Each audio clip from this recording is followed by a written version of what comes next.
সেখানেই কিন্তু একমাত্র বিরোধী দলেই এখানে বৈধ, কারণ তারা দুইটা শপথ একসাথে করেছে। আপনার অনুষ্ঠানের নাম হলো করা আলাপ, আলাপগুলো একটু করা হওয়া উচিত, তাই না? সংবিধান মেনে এই সরকার হয়নি, এই কথাটা কি ঠিক? আমরা কিন্তু জুলাই সনদ নিয়ে অনেক সময় গুলিয়ে ফেলছি যে জুলাই সনদ কি বাতিল হয়ে গেল নাকি। জুলাই সনদ হচ্ছে একটা নিজেদের ওনাদের চুক্তি।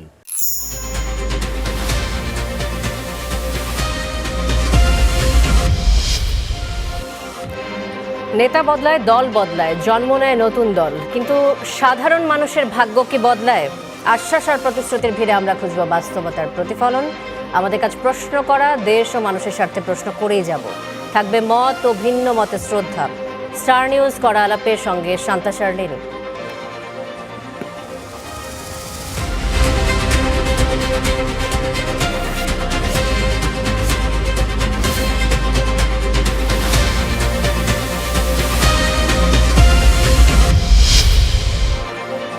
স্টার নিউজ করা আলাপে আজ আমাদের সাথে স্টুডিওতে রয়েছেন তিনজন সম্মানিত অতিথি। তাদের সাথে পরিচয় করিয়ে দিতে চাই।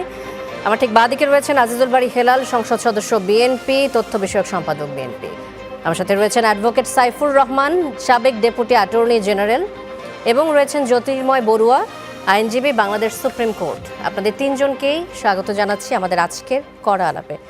শুরুতেই স্বরাষ্ট্রমন্ত্রী সালাউদ্দিন আহমেদ বলেছেন যে সংবিধানে সংস্কার পরিষদের অস্তিত্ব না থাকায় প্রধানমন্ত্রী রাষ্ট্রপতিকে পরামর্শ দিতে পারেন না, রাষ্ট্রপতি অধিবেশন ডাকতে পারেন না। সংবিধান সংস্কার পরিষদ গঠন নিয়ে যে সৃষ্ট সংকট, এবং যেটি আমরা দেখছি কয়েকদিন ধরে সংসদ অধিবেশনের প্রথম অধিবেশনের দ্বিতীয় দিনেও আমরা দেখেছি এটা নিয়ে বেশ কথা চালাচালি হচ্ছে। তো সালাউদ্দিন আহমেদের এই বক্তব্যের পরে রাষ্ট্রপতি যেহেতু অধিবেশন ডাকতে পারেন না, তাই তিনি তা করেননি। বিরোধী দলীয় নেতাকে সংবিধান সংস্কারের বিষয়ে সংসদের কার্য উপদেষ্টা কমিটিতে আলোচনার প্রস্তাব দিয়েছেন তিনি। অ্যাডভোকেট সাইফুর রহমান, আপনাকে দিয়ে শুরুটা করতে চাই। আপনারা একই সাথে আমরা দেখেছি যে সংসদ সদস্য এবং সংবিধান সংস্কার পরিষদের সদস্য হিসেবে দায়িত্ব পালন করতে চেয়েছে তারা, কিন্তু স্বরাষ্ট্রমন্ত্রী বলেছেন যে প্রধানমন্ত্রী এই বিষয়ে পরামর্শ দিতে পারেন না। এই আইনি অচলাবস্থা কাটানোর কোনো বিকল্প পথ আপনি খুঁজে পান কিনা? ধন্যবাদ আপনাকে। আমরা একটু সাংবিধানিক পয়েন্ট নিয়ে মূলত আলোচনা শুরু হয়েছে। আমাদের সাথে তো দুজন বিজ্ঞ আলোচক রয়েছেন। আমাদের শ্রদ্ধেয় আজিজুল বারী হেলাল ভাই, উনি তো সংসদে কিভাবে কি করবেন সে বিষয়ে বলবেন। আইনগত ব্যাখ্যার জন্য জ্যোতির্ময় বড়ুয়া, লার্নেড ফ্রেন্ড, উনিও আছেন। আসলে দেখুন, আমাদের সংবিধানটাকে এখন আননেসেসারি ফ্রন্টে আনা হচ্ছে, যেটার কোনো প্রয়োজন একদম নাই। কারণ এই সংবিধান মেনেই কোনো সরকার পরিবর্তন হয় নাই, এবং সংবিধানে যেই ক্ষমতাটুকু দিয়েছে আমাদের সুপ্রিম কোর্টকে, সুপ্রিম কোর্ট কিন্তু রেফারেন্ডামের মাধ্যমে অন্তর্বর্তী সরকারটাকে কিন্তু বৈধতা দিয়েছে। তখন থেকে কিন্তু সংবিধান আর এখানে মূলত কার্যকর কোনো পজিশানে নাই। তাহলে তাই কার্যকর পজিশানে কী ছিল? সেটাই ছিল যে অন্তর্বর্তী সরকার। অন্তর্বর্তী সরকার এবং সকল রাজনৈতিক দলের সাথে বারবার আলোচনার ভিত্তিতে যেই সংস্কার প্রস্তাবগুলো এসেছে সেগুলোর উপরে ভিত্তি করে তারা এই রাষ্ট্রীয়ভাবে যেটা আপনার সনদ করেছে এবং সিস্টেমেটিক ইলেকশনের দিকে তারা গিয়েছে, ওইটাই কিন্তু সাংবিধানিক সিস্টেম।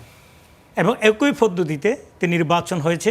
নির্বাচনের পূর্ব মুহূর্ত পর্যন্ত কিন্তু বিএনপি এই কথা বলে নাই যে আমরা এই দুটা পরিষদ মানি না, অথবা এই সরকারের অন্তর্বর্তী সরকার যেই গ্যাজেট নোটিফিকেশান করেছে আমরা এটা মানি না। এবং কোনো কাউকে দিয়ে ওই গ্যাজেট কিন্তু চ্যালেঞ্জও ওনারা করাননি, কিন্তু তারা ঠিকঠাক মতো ইলেকশানটা করেছেন। ইলেকশনের এনিওয়ে যে কোনোভাবে তারা যখন এই সংখ্যাগরিষ্ঠতা অর্জন করেছেন, নির্বাচনের রেজাল্টের উপর ভিত্তি করে শপথ নিয়েছেন। ঠিক শপথ অনুষ্ঠানে যাওয়ার পরে জামাত ইসলামী সহ বিরোধী দলীয় নেতৃবৃন্দ একসাথে কিন্তু দুইটা শপথ করেছে আগের সেই গ্যাজেটের ধারাবাহিকতার আলোকে। একটা শপথ নিয়েই প্রধানমন্ত্রী সহ ওনারা সরকার গঠন করে ফেললেন, তখন দ্বিতীয় শপথটিতে তারা অস্বীকার করেছেন। তাহলে যেই সনদের ভিত্তিতে, যে রেজুলেশনের ভিত্তিতে, যে সাংবিধানিক ধারাবাহিকতার ভিত্তিতে নির্বাচন হয়েছে, সেই নির্বাচন থেকে ওনারা কিন্তু ঠিক সরে গেলেন।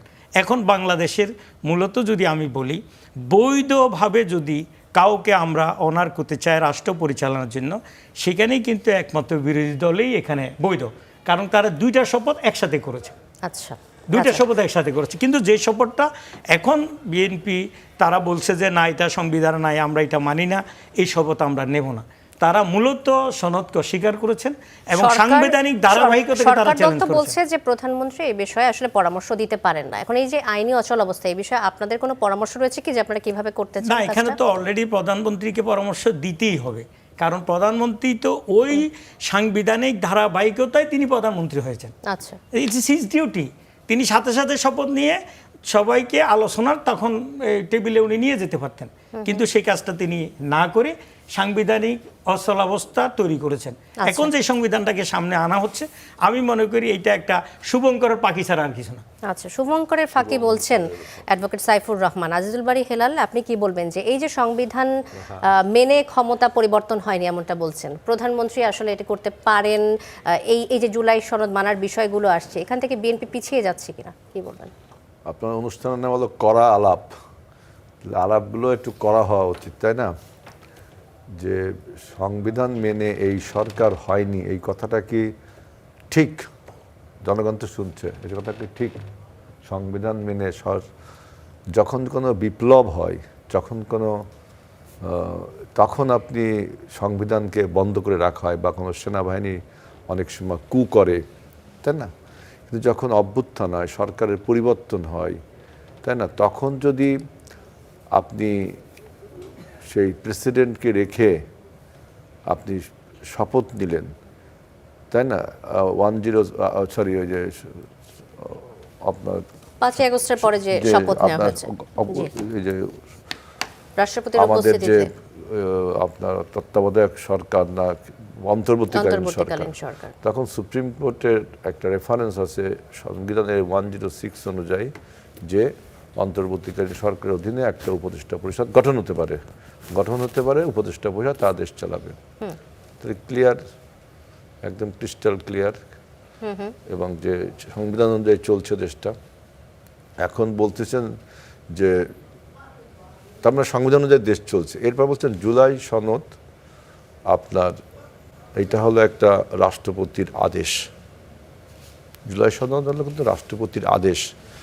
কোনো আদেশ কি আইন? না, আদেশটাকে আইন বানাতে হয়। জায়গা দুজনই ব্যারিস্টার আছেন। একটা অধ্যাদেশের কথা কিন্তু আমি বলছি না, আমি বলছি আদেশ। এটা কি আইন? না, আদেশটাকে আলোচনার মাধ্যমে আইন বানাতে হয়। এখন সেই আদেশটাকে জুলাই সনদ বাস্তবায়ন করতে হবে। আপনি বিএনপি কোনো জায়গাও বলেছে যে জুলাই সনদ বাস্তবায়ন করব না? জুলাই সনদে সবার আগে কে স্বাক্ষর করছে? সবার আগে বলেন। জামাত তো বলছিল করব না, করছে না? আমরা তো পায়োনিয়ার এই জুলাই সনদ বাস্তবায়নের জন্য। আমরা পায়োনিয়ার না যে আমরাই তো আগে স্বাক্ষর করলাম। এবং আমাদের যে নতুন দল তারা হলো এই নির্বাচনের পরে, কিন্তু জামাতের থেকে একটা কথা উঠে আসছে, আমি একটু যোগ করে দিই, সংস্কার পরিষদ ও গণভোটের রায় বাস্তবায়নে বিএনপির অনিচ্ছাকে সংবিধান দিয়ে ঠেকানো হচ্ছে কিনা, এই কথা কিন্তু বারবার বলা হচ্ছে। এখন আমরা জুলাই সনদের ব্যাপারে কতটা আন্তরিক, জুলাই সনদ যাতে বাস্তবায়ন হয় এই জন্য কতটা আন্তরিক দেখেন, যে সংবিধান সংস্কার পরিষদ যেহেতু সংবিধানে নেই, সংবিধানে যদি ইনকর্পোরেট করা হয়, যদি যুক্তি আইন বিজ্ঞানে, তাহলে আমরা কিন্তু শপথ নিব না কথা বলিনি কিন্তু, তাই না? যেহেতু সংবিধানে নেই এই জন্য আমরা নেইনি। থাকলে যদি ইনকর্পোরেট করা হয় আলোচনার মাধ্যমে, সংসদ তো বসছে, আলোচনার মাধ্যমে, তাহলে আমরা শপথ নিব। আচ্ছা, এখন দেখেন আরও কত কর্ডিয়াল যে জুলাই সনদে আছে যে ডেপুটি স্পিকার পদটা বিরোধী দল পাবে। জুলাই সনদে আছে না? জামাত ইসলাম বলল যেহেতু আইনে মানে সংবিধানে এখনো নেই এই জন্য আমরা নিব না। চিন্তা করেন। আর আমরা বললাম যে যেহেতু আমরা কমিটেড, মানে আপনি বলতে চাচ্ছেন ডেপুটি স্পিকারের সময় তারা সংবিধান মানছে, কিন্তু জুলাই সনদের এই অন্তর্ভুক্তির সময় তারা মানছে না। যেহেতু ডেপুটি স্পিকারটা জুলাই সনদে আমাদের ঐক্যমত হয়েছে বিরোধী দল পাবে, আমরা আগের থেকেই মানে আলোচনা আগের থেকেই বলছি আপনি আগেই নিয়ে নেন। তার মানে জুলাই সনদ মানা এবং বাস্তবায়নের ব্যাপারে বিএনপি বা সরকার দল কতটা আন্তরিক। অর্থাৎ এখন যে কথাগুলো বলছেন ওনারা, এই কথাগুলো অর্থ হয়। আপনার আলোচনা হবে, আলোচনা হয়ে জুলাই সনদের ব্যাপারে আমাদের কি কি বিষয় আপনার আইন করতে হবে, সংবিধান ইনকর্পোরেট করতে হবে। সংবিধান ইনকর্পোরেট করতে গেলে যদি আপনি মৌলিক সংস্কারের মৌলিক কাঠামোর পরিবর্তন হয় তখন আবার একটা গণভোট, এটা অনেক জটিল আলোচনা। সুতরাং আর গণভোটটা বলতেছে যে যদিও এটা অনেক লম্বা আলোচনা। তারপর আজিজ বাড়ি হেলাল, আমি আপনার কাছে জানতে চাই যে আসলে কি পরিকল্পনা করছে বিএনপি? সংসদ তো শুরু হয়ে গেল, সংসদ এখন তো দেখেন, পরিকল্পনা আপনি কি? দেখেন কত রকম জল্পনা কল্পনা ছিল। আমরা একটা জিরো থেকে শূন্য অবস্থা থেকে সংসদকে বিগিনিং করলাম না সবাই মিলে। আমরা অভ্যুত্থানে সকল সমস্ত শক্তি আননিমাস ইউনিটি দেখায় যে স্পিকার নেই। 73-তে প্রথম অধিবেশনে স্পিকার ছিল না।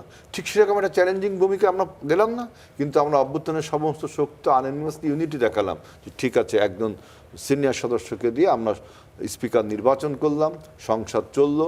আজকে দ্বিতীয়বার সংসদ চললো এবং খুব ফ্রেন্ডলি পরিবেশে একটা সম্প্রীতিগতভাবে সংসদের যে বিউটি সবই আছে, যে ওয়াকআউট হয়েছে প্রথম দিন, এটা আপনার ডেমোক্রেসি বিট হয়েছে না।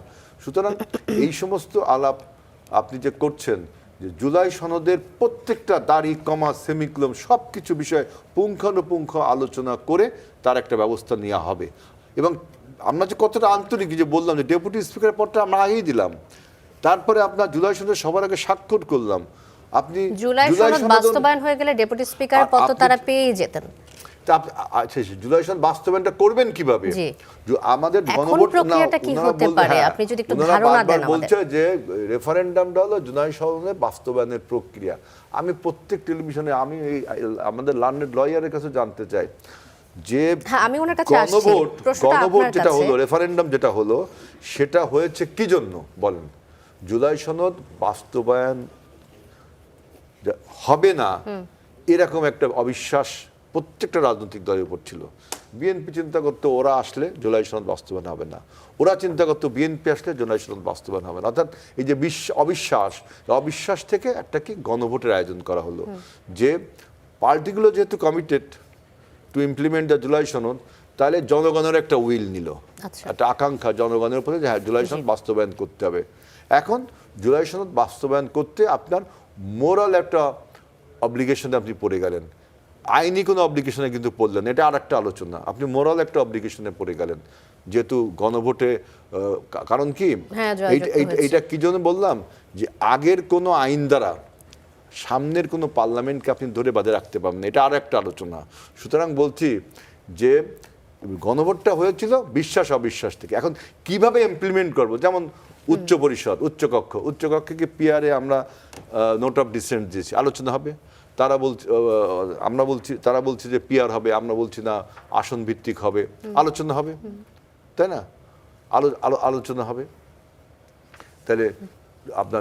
তাহলে জুলাই সনদের কোন বিষয়টা আপনার বিএনপি মানল না? আপনি বলছেন যে গণভোটের মাধ্যমে, এখন গণভোটের মাধ্যমে কি পিআর হবে না আপনার আসন ভিত্তিক হবে, এটা কি গণভোটের নির্ধারিত হয়েছে? আপনি বলেন, গণভোটে কি মানুষ নির্ধারণ করেছে যে পিআর হবে না আসন ভিত্তিক হবে? কেন ওখানে নোট অফ ডিসেন্ট আছে বিএনপির, আবার অন্য বিষয়ে জামাতের নোট অফ ডিসেন্ট আছে, আপনার এনসিপির note of dissent, note of dissent সহ তো জুলাই সনদটা আমাদের সামনে প্রস্তাবিত হয়েছে। জ্যোতির্ময় বড়ুয়ার কাছে যেতে চাই এই পর্যায়ে। সালাউদ্দিন আহমেদ যে বলেছেন যে সংসদের অধিবেশন না থাকা অবস্থায় রাষ্ট্রপতি অধ্যাদেশ জারি করতে পারেন, কিন্তু সংবিধানের ধারা পরিবর্তন হবে বা সংবিধান পরিবর্তন হবে এরকম কোনো বিষয়ে অধ্যাদেশের মাধ্যমে আসতে পারে না, সেটা জায়েজ নয়। এখন সংবিধানে উল্লেখ নেই এমন কোনো পরিষদ কি রাষ্ট্রপতির আদেশের মাধ্যমে বৈধতা পেতে পারে কিনা? আইনগতভাবে জুলাই জাতীয় সনদ বা গণভোট অধ্যাদেশ সংবিধানের ওপর প্রাধান্য পাবে? ধন্যবাদ আপনাকে। আমি একটু গোড়া থেকে বিষয়গুলোকে যদি পরিষ্কার করি, সেটা হলো আমরা কিন্তু জুলাই সনদ নিয়ে অনেক সময় গুলিয়ে ফেলছি যে জুলাই সনদ কি বাতিল হয়ে গেল নাকি। জুলাই সনদ হচ্ছে একটা নিজেদের ওনাদের চুক্তি, রাজনৈতিক দলগুলো বসে করেছে। আর যে আদেশটা নিয়ে কথা হচ্ছে সেটা কিন্তু একটা রাষ্ট্রপতির আদেশ, যেখানে বলছে জুলাই সনদ বাস্তবায়ন আদেশ, উইদিন ব্র্যাকেট বাস্তবায়ন। তাহলে বাস্তবায়ন আদেশটা দিচ্ছেন এমন একটি রাষ্ট্রপতির আদেশ, যে আদেশটাতে হচ্ছে সংবিধানের পরিবর্তন সংক্রান্ত বিভিন্ন বিধিবিধানগুলো রাখছে। রাষ্ট্রপতির বিদ্যমান সংবিধানেই তো উনি এখন পর্যন্ত রাষ্ট্রপতি। রাষ্ট্রপতি তাহলে এই সংবিধানের বাইরে এরকমের আদেশ দিতে পারেন কিনা? ক্লিন উত্তর হচ্ছে পারেন না, ওনার কোনো এখতিয়ারই নেই। বাংলাদেশের সংবিধানে প্রথম তফসিলের মধ্যে দেখবেন কিছু আইনের বৈধতা দেওয়া আছে, তার মধ্যে দেখবেন অনেকগুলো আদেশের বৈধতা দেওয়া আছে, এবং হেডিংটা যদি আপনি পড়ে শোনেন তাহলেও বুঝবেন, এক লাইনের অন্যান্য বিধান সত্ত্বেও কার্যকর আইন। তার মানে হচ্ছে অন্যান্য বিধানে অনেক ক্ষেত্রে এগুলোকে অবসলিট করে ফেলা হয়েছে, কার্যকর হবে না বলা হচ্ছে।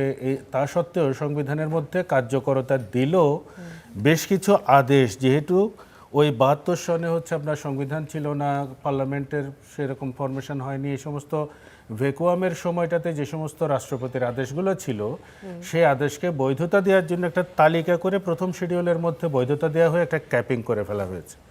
72-এর পরে রাষ্ট্রপতির আর কোনো রকমের আদেশ আপনি পাবেন না যেখানে এরকমের সংবিধান বা মৌলিক কোনো বিষয়ে পরিবর্তন হচ্ছে। হ্যাঁ, রাষ্ট্রপতির আদেশ অনেক ক্ষেত্রে আইন আকারে এখনও পর্যন্ত চালু আছে। কোনগুলো সেগুলো?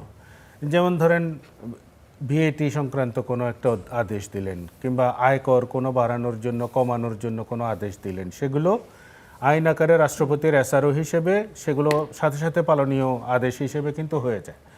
কিন্তু সংবিধান পরিবর্তন করে ফেলছেন সেরকমের আদেশ আপনি 72-এর পর থেকে একটিও পাবেন না। সেটা একটা ব্যতিক্রমী বিষয় বলে কিন্তু প্রথম তফসিলের মধ্যে এই আদেশগুলোকে বৈধতা দেওয়া হয়েছে, যেহেতু এটা সংবিধানের আগের পিরিয়ডের ঘটনা। তাহলে এখন প্রশ্ন দ্বিতীয়টা আসবে যে আপনার রাষ্ট্রপতি এতগুলো 133টার উপরে অর্ডিন্যান্স পাশ করলেন, এইটা অর্ডিন্যান্স আকারে দিলেন না কেন? ওনার তো অর্ডিন্যান্স পাশ করার এখতিয়ার ছিলই 93 অনুচ্ছেদ অনুযায়ী। অর্ডিন্যান্স হিসেবে দিলেই হচ্ছে পার্লামেন্টের স্ক্রুটিনের প্রশ্ন আসে, 30 দিনের মধ্যে সেটাকে রেটিফাই করতে হবে, রেটিফাই না করলে সেটা অটোমেটিক্যালি বাতিল হয়ে যাবে। উদ্দেশ্যটা তাহলে এটাই ছিল যাতে এই আদেশটা সংসদে না ওঠে, যেটা অটোমেটিক্যালি যাতে আসলে কার্যকর হয়ে যায়, তারা যেন কার্যকর করতে বাধ্য হন। এইখানে কনস্টিটিউশনাল স্পিরিটের সাথে একটা প্রচণ্ড সাংঘর্ষিক অবস্থান আছে। সেটা কি? একটা ইন্টারিম গভর্নমেন্ট একটা আইন পাশ করছে পরবর্তী নির্বাচিত সংসদকে বাধ্য করার জন্য। এটা কনস্টিটিউশনাল যে স্পিরিট, সেই স্পিরিটেরই এগেনস্টে আপনি একটা আইন দিয়ে পরবর্তী নির্বাচিত সংসদকে কখনোই বাধ্য করতে পারবেন না, বলতে পারবেন না যে আপনারা এটা করতেই হবে আপনাদেরকে। এখন ওনারা নির্বাচিত হয়ে আসলেন, একটা আর্গুমেন্ট আমরা প্রায়ই শুনছি, এক ধরনের ফ্যালাসি তৈরি করার চেষ্টা করা হচ্ছে, সেটা হচ্ছে ওনারা এই তো জুলাই অভ্যুত্থান না হলে এটা হতো না, ওটা হতো না, ওগুলো সবই সময়ে সময়ে সিদ্ধান্ত হয়েছে এবং রাজনৈতিক দলগুলোর মধ্যে ঐক্যমত্য এসছে, এবং যেই ভুলের চক্রের মধ্যে শুরু থেকে ওনারা ঘুরপাক খাচ্ছেন, সেই ভুলের চক্রের মধ্যে আপনার কখনো ইমোশন, কখনো আইনের অপব্যাখ্যা, এগুলোকে জড়িয়ে জড়িয়ে পুরো বিষয়টাকে হচ্ছে সাধারণ মানুষের কাছেই দুর্বোধ্য করে তোলা হয়েছে। এখানে যখন আপনি সংবিধানটাকে মেনে সংবিধানের আলোচনা করছেন, তখন এই বিদ্যমান সংবিধানটাকে তো আপনি ছুঁড়ে ফেলে দিতে পারবেন না অন্য আরও একটি কারণে। আমাদের যে রাষ্ট্র ব্যবস্থা এবং সংবিধানের যে পজিশন, সেখানে দেখবেন যে একটা ভিন্ন রকমের একটা বিষয় আছে। সেটা হচ্ছে, আপনি দেখবেন আমরা বলি যে পার্লামেন্ট হচ্ছে সুপ্রিম, কেন? People supreme. তো পার্লামেন্টারি সোভারেনিটির যে আইডিয়াটা, সেটা আমাদের কনস্টিটিউশনে একটু ভিন্ন রকম। কিরকম? মাননীয় সংসদ সদস্যরা আছেন, ওনারা যদি সংসদে আইন বানান, সংবিধানের মৌলিক অধিকারগুলো যেখানে 3য় অধ্যায়ে দেওয়া আছে সেটার সাথে যদি সাংঘর্ষিক হয়, সুপ্রিম কোর্টকে অথরিটি দেওয়া আছে আইন উনি বাতিল করে দিতে পারেন। তাইলে ওনার সংসদের সুপ্রিমেসি কই? আচ্ছা, আমাদের সুপ্রিমেসি আসলে কনস্টিটিউশনাল সুপ্রিমেসি। কনস্টিটিউশন তো পার্লামেন্টের উপরে ভূমিকা রাখার ক্ষমতা দেওয়া হয়েছে, যে ওনারা চাইলেই যা মন চায় আইন বানাবেন। বাংলাদেশের পার্লামেন্টের কিন্তু সবরেইন না, আমার কাছে পার্লামেন্ট কখনোই সবরেন না, আমাদের হচ্ছে কনস্টিটিউশনাল আমরা কিন্তু সুপ্রিমেসি। বলি জনগণ যেহেতু আমরা কিন্তু বলি, দেখেন এটা টেকনিক্যালি এটাও জনগণের সবরেনের সুপ্রিম কোর্ট ক্ষমতা, কিন্তু চ্যালেঞ্জ করে দিতে, বাদ দিতে পারে, বাদ দিতে পারে। একমাত্র ইংল্যান্ডে পারে না, আমি দেখলাম পারে না, যেহেতু ওখানে হচ্ছে ইংল্যান্ডে পার্লামেন্ট পারে না, আমাদের পার্লামেন্টের যে পাওয়ারটা ইতিমধ্যে দেখাইছে। এই আমেরিকায়ও আপনি পারে, দেখেন, আমেরিকান আমরা একই রকম। সংসদ না, আমরা যে কথাগুলো শুনলাম যে আসলে এই যে রাষ্ট্রপতির technical আদেশ অনুসারে যারা করতে পারে না, জ্যোতির্ময় বড়ুয়া যেটা বললেন, এখন আপনি কি বলবেন যে তাহলে আপনারা যে দাবিটা করছেন এটা আসলে যৌক্তিক থাকে কিনা? আমি তো আগেই বলছি, এখানে শুভঙ্করের ফাঁকি দেওয়ার শুধু চেষ্টা করা হচ্ছে। সংবিধানে আপনি দেখেন আমাদের নির্বাচিত যে সংসদ আছে তার মেয়াদ কত, এই মেয়াদের মধ্যখানে যে সবাই পালায় চলে গেলেন, তাই ইলেকশনটা কিভাবে করলেন উনি সংবিধান সংশোধন করা ছাড়া? সংবিধানে মনে হয় মধ্যবর্তী নির্বাচনের কথা দেখেন আছে। আপনি দেখুন মধ্যবর্তী নির্বাচন হয় নাই, তাহলে এটা কি মধ্যবর্তী নির্বাচন না ছিল? মধ্যবর্তী নির্বাচন তো না, এটা তো এটা একদম হচ্ছে- কমপ্লিটলি নিউ নির্বাচন। নিউ মধ্যবর্তী নির্বাচন। হলো কিভাবে? এখন এই জায়গাটা এটা একটু সংবিধানে বলি। উল্লেখ না, রানা রয়েছে, ফ্রেন্ডরা আমি বলছেন জ্যোতির্ময় একটা- বড়ুয়ার দৃষ্টি আকর্ষণ করবো এই বিষয়ে, যে আপনি যদি বলেন। আমি ওই জায়গাটা না একটু রানা যদি ফ্রেন্ড প্রশ্ন- আমাদের যে ডিসকাশনটা করছেন উনি কিন্তু একাডেমিক ডিসকাশন করছেন, এটা 5ই আগস্টের আগের হিসাবে উনি করতেছেন, কিন্তু 5ই আগস্টের পরে যে পরিবর্তিত পরিস্থিতিতে এই জায়গায় ওনারা চলে আসছেন, সংসদ চলে আসছেন, ইলেকশন হয়ে গেছে, এরপরে শপথ হয়ে গেছে, আসার পরে ইমপ্লিমেন্টেশনের প্রশ্ন আসি, আপনি ওই যে প্রশ্নগুলো তুলতেছেন এগুলো তোলার কোনো বৈধতা নাই, তাহলে তো আপনার নির্বাচনই নেই, আপনি এমপিই নেই, তাহলে আপনি অন্য আলোচনা যাবেন ওখানে কিভাবে? একটু দ্বিমত আছে এই জায়গাগুলোতে আসলে মানে আমি উনি ঠিকই বলেছেন যে আমি পিওরলি অন একাডেমিক জায়গাতে আমার Exactly. ডিবেটটা করছি, কারণ আমি পলিটিশিয়ান না, ওনারা পলিটিশিয়ান, ওনারা পলিটিক্স করেন, ওনারা ওনাদের ব্যাখ্যা ওনাদের মতো দেবেন। আমার আর্গুমেন্ট হচ্ছে যেটা, সেটা হলো যে যখন একটা অভ্যুত্থান হলো, পূর্বের সরকার পুরো নেতা সব প্রাক্তন প্রধানমন্ত্রী পর্যন্ত দেশ ছেড়ে পালিয়ে গেলেন, এগুলো কি কোনো সংবিধানে লেখা আছে। থাকবে যে যদি প্রধানমন্ত্রী পালিয়ে যায় তাহলে কি ব্যবস্থা নেওয়া হবে? অবভিয়াসলি এটা একটা এমন একটা সময় এসেছিল, এমন একটা পরিস্থিতি তৈরি হয়েছিল যখন ওনারা সমাধান খুঁজেছেন কিন্তু কনস্টিটিউশনের মধ্যে। ওনারা তো গিয়ে বলতে পারতেন যে এই সংবিধান আমরা মানি না, যেহেতু এই সংবিধানটাকে ওনারা বিভিন্ন নামে বিভিন্নভাবে এই সংবিধানকে না মানার প্রশ্ন তুলছেন। পলিটিশিয়ানদের তো সে এখতিয়ার ছিলই বলার জন্য যে আমরা আজকে থেকেই শপথ নিলাম আমরা নতুন করে সংবিধান বানাবো, আমরা গিয়ে রাস্তার সামনে দাঁড়িয়ে প্রেস ক্লাবের সামনে দাঁড়িয়ে শপথ নেব, আমরা তো রাষ্ট্রপতির কাছে শপথ নেব না, শপথ নিলেন তো রাষ্ট্রপতির কাছে গিয়ে, রেফারেন্স চাইলেন হচ্ছে সুপ্রিম কোর্টের কাছে কিসের ভিত্তিতে? আপনি তো চাইলেন হচ্ছে 106-এ সুপ্রিম কোর্টের কাছে পরামর্শ চাইলেন যে কি করতে পারে, তখন ওনারা বললেন যে এরকমভাবে আপনারা একটা ইন্টারিম গভর্নমেন্ট ফর্ম করতে পারেন। সেহেতু সমাধান তো করছেন বারবার করে কনস্টিটিউশনের মধ্যে, সেই কনস্টিটিউশনকে মেনে যখন আপনি সব কিছু করছেন তখন আর আপনার বাচ্চাদের মতো বায়না ধরার সুযোগ নেই, এইটা মানি আর ওইটা মানি না, সংবিধানের একটু নেবেন আর একটু নেবেন না, এইটাকে বলে পিক অ্যান্ড চুজ করা। আমরা যেটা আদালতি ভাষায় বলি, আদালতে আমরা উপস্থাপন করার সময় বলি পিক অ্যান্ড চুজ করতে পারবেন না। এখান থেকে একটা বিধান আমার কাছে খুব পছন্দের হচ্ছে, এটা নিলাম, আর একটা এটা বিএনপির পক্ষে যাচ্ছে বা অন্যদের পক্ষে যাচ্ছে, এই না না এটা নেওয়া যাবে না। আচ্ছা, সংবিধানকে এরকমভাবে বা কোনো আইনকেই পিসমিল করে টুকরো টুকরো করে করে আপনি ব্যবহার করতে পারবেন না। আপনাকে টোটাল জায়গাটা হয় আমি এটা মানি না, বাংলাদেশের কোনো মানুষ তখন বলতো না যে আপনাকে এটা মানতেই হবে, রাজনীতিবিদরা সেই সিদ্ধান্ত নিতে পারতেন, নেননি তো, সমাধান তো খুঁজেছেন এই সংবিধানের মধ্যে, এখন আবার উল্টো কথা বলছেন কেন? এবং এই যে যতগুলো অধ্যাদেশ যত কিছু হয়েছে, আমি এই যে প্রশ্নটা তুললাম, আপনি রাষ্ট্রপতি আদেশ না দিয়ে অধ্যাদেশ করলেন না কেন? রাষ্ট্রপতিকে তো বিশেষ অবস্থায় কনস্টিটিউশনের 93 অনুচ্ছেদ অনুযায়ী হচ্ছে অধ্যাদেশ জারি করার তো এখতিয়ার দেওয়াই আছে। এইখানেও আমার কাছে মনে হয় যে এক ধরনের অসৎ উদ্দেশ্য ছিল, যাতে এটা কনস্টিটিউশনাল স্ক্রুটিনির মধ্যে না কিরকম পড়ে। অসৎ উদ্দেশ্য দেখেন? কারণ এটা তো অর্ডার তো সংসদে যাবেই না, এটা তো কোনো ওখানে আলোচনার কোনো বিষয়ই নেই, এটা তো অটোমেটিক্যালি অ্যাপ্লিকেবল হবে এরকমের একটা বিষয়। তো আপনার কনস্টিটিউশনে যেটা আপনাকে, আমি যদি 93-এর অপশানটা থাকে, যেটা 93-তে বলছে উনি কোন পরিস্থিতিতে কি কারণে কিভাবে আসলে অধ্যাদেশ জারি করতে পারবেন, সেখানে ওনাকে 3টি শর্ত দেওয়া আছে। প্রথম শর্তটা কি? যাহা এই সংবিধানের অধীন সংসদের আইন দ্বারা আইনসঙ্গতভাবে করা যায় না, এরকম কোনো অধ্যাদেশ তিনি জারি করতে পারবেন না। 2 নম্বরটা হলো যাহাতে এই সংবিধানের কোনো বিধান পরিবর্তিত বা রহিত হইয়া যায়, এরকম কোনো অধ্যাদেশ তিনি জারি করতে পারবেন না। 3 হচ্ছে যাহার দ্বারা পূর্বে প্রণীত কোনো অধ্যাদেশের যে কোনো বিধানকে অব্যাহতভাবে বলবৎ করা যায়। তার মানে 2য় নম্বরটা দেখেন যে উনি এই সংবিধানের কোনো বিধান পরিবর্তন হবে সেরকম অধ্যাদেশ জারি করারও এখতিয়ার রাখেন না, তাহলে আদেশ দিলেন কিভাবে? আচ্ছা, সাইফুর রহমান, বিরোধী দলীয় নেতা শফিকুর রহমান বলেছেন যে রাষ্ট্রপতির আদেশে এই সংসদ গঠিত হয়েছে, যদি এই আদেশটি অবৈধ বা অসাংবিধানিক হয়, যেমনটা স্বরাষ্ট্রমন্ত্রী দাবি করছেন, তাহলে এই সংসদে আসলে জামাতের শপথের বৈধতা কোথায় থাকে? জামাত তো এই প্রশ্নটা যখনই সংসদ নেতা বা সংসদের সরকারি দল আগের ধারাবাহিকতা থেকে ছিটকে পড়ে যাচ্ছেন, তখন এই প্রশ্নটা ওনারা তুলেছেন। প্রথম দিকে তো আমরা সব একসাথে আসেন, ইলেকশন হয়েছে, এই যে উপদেষ্টারা যারা আজকে উনি যেটা বলেছেন, এই আইনগুলো, এই আদেশগুলো, অধ্যাদেশগুলো তো সব তারাই করেছেন, কিন্তু তাদেরকে এ করার ক্ষমতা দিয়েছে আমাদের সুপ্রিম কোর্ট।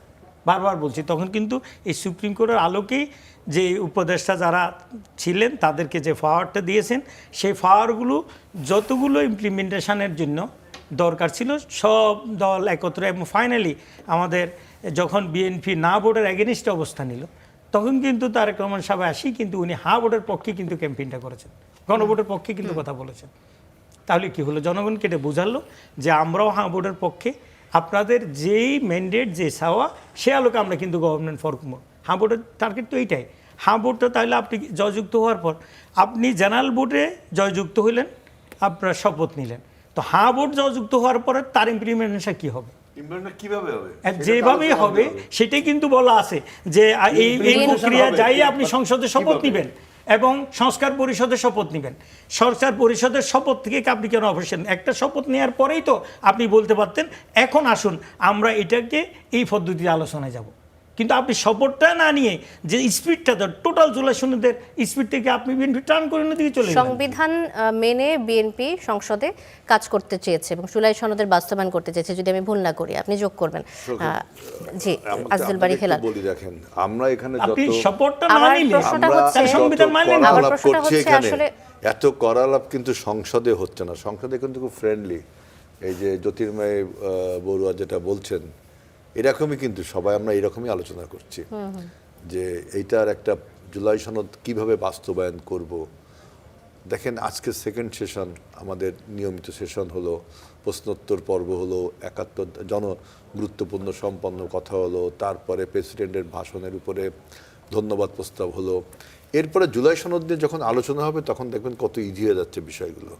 কারণ আমরা যত কঠিন করে ভাবছি যে বাংলাদেশে নির্বাচন সম্ভবই না, হবেই না, এটা আমরা সবাই বলেছিলাম যে নির্বাচনই হবে না। নির্বাচনের একদিন আগে পর্যন্ত এই টক শোতে, আমি তো নির্বাচন করেছি তখন অনলাইনে আমি টক শো করলাম, তা আমি কি বলে কি কালকে তো আমি আমাদের এলাকায় নির্বাচনে সাত ড্রপ করে গেছে, টক শো থেকে আমি কি শুনি যে নির্বাচন নাকি এখনো সংশয় এবং হবে কি, নির্বাচন হয়েছে না এবং একটা হিস্টোরিক্যাল নির্বাচন মানে free fair and credible election. আপনি বলতে যাচ্ছেন যে জুলাই সনদ নিয়ে যতই সংশয় থাকুক জুলাই সনদ বাস্তবায়ন হবে, এমনটাই বলতে যাচ্ছেন।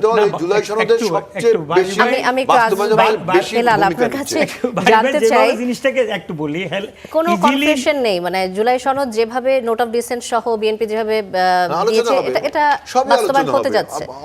তাহলে বিরোধী দলের দ্বিতীয় দিনই এত, প্রথম দিন থেকে দ্বিতীয় দিন তারা রাজপথে চলে যেতে চায়, এত কনফিউশন কেন? এগুলো পলিটিক্সে মনে করেন আপনার একটু এগুলো থাকে, আমি রেটোরিকও বলবো না এটাকে, পলিটিক্স এরকম ভাবে যে মানবো না মানি না, সারা বিশ্বেরই কালচার এটা। এইটাকে নিয়ে এত আপনি ওই যে আপনি যে টাইটেলে দিছেন যে আশ্বাস ও বাস্তবতার প্রতিফলন, যে নেতা যায় দল বদলায়, কি বলছেন না, এগুলো সব সারা পৃথিবীতেই নেতা বদলায়, দল বদলায়। প্রথম বিশ্বযুদ্ধ যে কারণে হয়েছিল যার যার বিরুদ্ধে, দ্বিতীয় বিশ্বযুদ্ধে দেখলাম পুরো উল্টে গেল চিত্র, তাই না? আপনি দেখেন একসময় আপনার 71 সালে জামাত ইসলামী বাংলাদেশের ভূমিকা ছিল কি, আবার 71-এর পরবর্তীতে জামাত ইসলামের ভূমিকা কি। আপনি দেখেন এরশাদকে আমরা স্বৈরাচার বলে লাথি মেরে তাড়ালাম, আবার সেই এরশাদ এখন প্রাসঙ্গিক হয়ে কত বছর রাজনীতি করে গেল, তাই না? এখন আপনি বুঝেন সাধারণ মানুষের ভাগ্য বদলায় কিনা, আমাদের আশ্বাস এবং বাস্তবতার, রাজনীতিবিদরা যে আশ্বাস দেয় সেটাকে বাস্তবায়ন করে কিনা, এইটা আপনি টাইটেলে লিখেছেন। কিন্তু আপনি দেখেন, আমি খুব বিনয়ের সাথে বলতে চাই যে বিএনপি এই পর্যন্ত যতবার, আমরা কিন্তু 4 বার ক্ষমতায় এসেছি, যদি ভুল না করি এবার নিয়ে 5 বার ক্ষমতায় আসলাম। তা সেই আমরা যতবার ক্ষমতায় এসেছি, আমরা জনগণের কাছে যে কমিটমেন্টটা করে ক্ষমতায় আসি, অর্থাৎ নির্বাচনী ম্যানিফেস্টোর, তার আমরা অন্তত কিছু বাস্তবায়ন করার জন্য জনগণের কাছে যে কমিটেডটা সেটা আমরা বাস্তবায়ন করি। এবার আপনি দেখেন যে আমরা বলেছিলাম যে নির্বাচিত হলে আমরা, ডেপুটি স্পিকার তো বললাম ওটা আমরা অফার করেছি, কিন্তু আমরা সরে আসিনি ওইখান থেকে। আমরা দরিদ্র অসহায় পরিবারের নারীদের ক্ষমতায়নের জন্য আমরা ফ্যামিলি কার্ড দেব। সেই কালি কি আপনার হাতের কালি কি শুকিয়েছে? আপনার হাতের কালি শুকিয়েছে? বাংলাদেশে কোনো গভর্নমেন্ট, আজ পর্যন্ত কোনো গভর্নমেন্ট নির্বাচিত হওয়ার 20 দিনের মাথায় তার একটা কর্মসূচি সে বাস্তবায়ন করলো। জনাব আজিজুল বারী হেলালের কথা থেকে আমরা যেটা বুঝলাম যে বিএনপি ইশতেহারে যে প্রতিজ্ঞাবদ্ধ যে বিষয়গুলোতে সেগুলো তারা করতে চাচ্ছেন এবং করছেন, শুরু করে দিয়েছেন। আমি তাই বলছি, দেখেন আমরা ইমাম, মুয়াজ্জিন, এই যে পুরোহিত, আপনার ভিক্ষু, আপনার ফাদার, এদের জন্য যে রাষ্ট্রীয় ভাতার প্রথা চালু করেছি, কারণ আমাদের রাষ্ট্রটাকে নৈতিক করে গড়ে তুলতে হবে। নৈতিক করে গড়ে তুলতে গেলে মানুষকে ধর্মের কাছে ফিরে যেতে হবে। এই জন্য প্রত্যেকটা ধর্মীয় গুরুকে আমরা সম্মান করার জন্য, যেহেতু ধর্মগুরুরা মানুষের দ্বারে দ্বারে না যায়, রাষ্ট্র থেকে ভাতা এবং টাকা এখনই ইমপ্লিমেন্ট হলো, এই যে কিছুদিন আগে ইমপ্লিমেন্ট হয়েছে। তার মানে কি আপনি যেটা বলছেন, আমরা যে আশ্বাস দিই সেটা বাস্তবায়ন করার আমরা যে দৃঢ় পদক্ষেপ নিই তার একটা প্রমাণ আপনি দেখলেন। সাইফুর রহমান, আবারও আসবো আপনার কাছে। গণভোটে হ্যাঁ জয়ী হওয়ার পর এই যে পরিষদের অধিবেশন না ডাকা, যেটা নিয়ে আপনারা বারবার অভিযোগ করছেন, জনগণের রায়ের লঙ্ঘন বলে মনে করেন কিনা? সুস্পষ্ট লঙ্ঘন, কারণ জনগণ আপনাকে একসাথে 2টা ভোট দিয়েছে।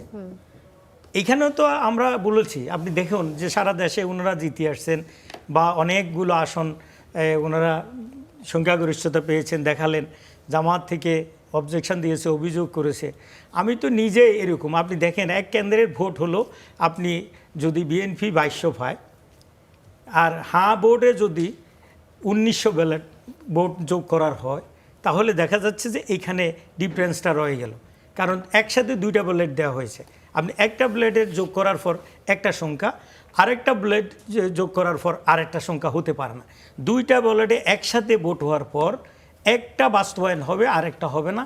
এটা কোন আদালতে এটা অ্যাকসেপ্টেবল হবে না। এখন কি আপনারা আইনি ব্যবস্থা যাবেন নাকি রাজপথে যাবেন? করার অনেক জায়গা আছে। রাজপথটা হলো সবার জন্য ওপেন, রাজপথে সবাই যায়, আবার আসে আলোচনার রাস্তা ওপেন হয়। জামাত ইসলামী যেটা বলতে চাচ্ছে বা দেখাচ্ছে, জামাত অলওয়েজ কিন্তু একটা গঠনমূলক ভূমিকা প্রথম দিন থেকেই শুরু করেছে। আপনি যদি দেখেন, ওনারা নোট অফ ডিসেন্ট দিয়েছেন কোথায়? জুলাই সনদে। যখন এটা গ্যাজেট নোটিফিকেশন হয়ে যায়, তখন আর নোট অফ ডিসেন্টের কথা ওই নোটিফিকেশনে থাকে না।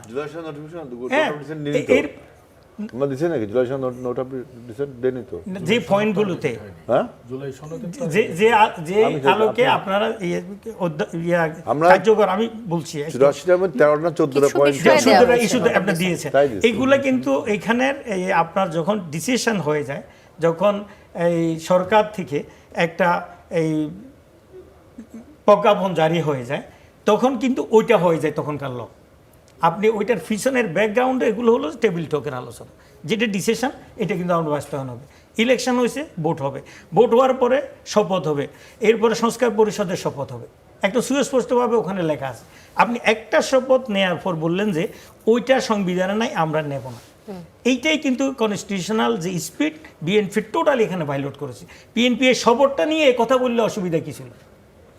যে আমরা শপথটা নিলাম, এরপরে আসেন আমরা আলোচনা করি। এখন কেন যুক্তির কোনো সুযোগই নেই। আপনি যে জিনিসটা সংবিধানে নেই, এইজন্যই তারা নিতে চাচ্ছে না বারবার। দেখেন, যেটা আপনি আইনে একবার অ্যাকসেপ্ট করে ফেলবেন, এটা সেকেন্ড টাইম কিন্তু ডিনাই করতে পারবেন না। কোনো একটা জিনিসের ওয়ান পার্ট আপনি অ্যাকসেপ্ট করবেন, অ্যানাদার পার্ট কিন্তু ডিনাই করতে পারবেন না। লার্নার ফ্রেন্ড আছে, উনি তো লয়ার এবং ব্যারিস্টার, এই বিষয়ে ওনার যথেষ্ট জ্ঞান আছে। আপনি একসাথে স্টার্ট করেছেন, ওয়ান পার্ট অ্যাকসেপ্ট করার পর আদার পার্ট ডিনাই করার কোনো সুযোগ আইনে নাই। এই জন্য জামাত ইসলামের ক্ষেত্রে সিরিয়াস। কিছুক্ষণ আগে তো জ্যোতির্ময় বলছিলেন যে আপনারা কিছু কিছু বিষয়ে সংবিধান মানছেন। সংসদ আরো অন্যদিকে সাইফুর রহমান, আমি কিছুক্ষণ আগে জ্যোতির্ময় বড়ুয়ার কথা থেকে যেটা বুঝলাম যে আপনারাও কিছু কিছু বিষয়ে আসলে সংবিধান মানছেন, আবার যখন প্রয়োজন মনে হচ্ছে না তখন তারা সেটির থেকে সরে আসছেন।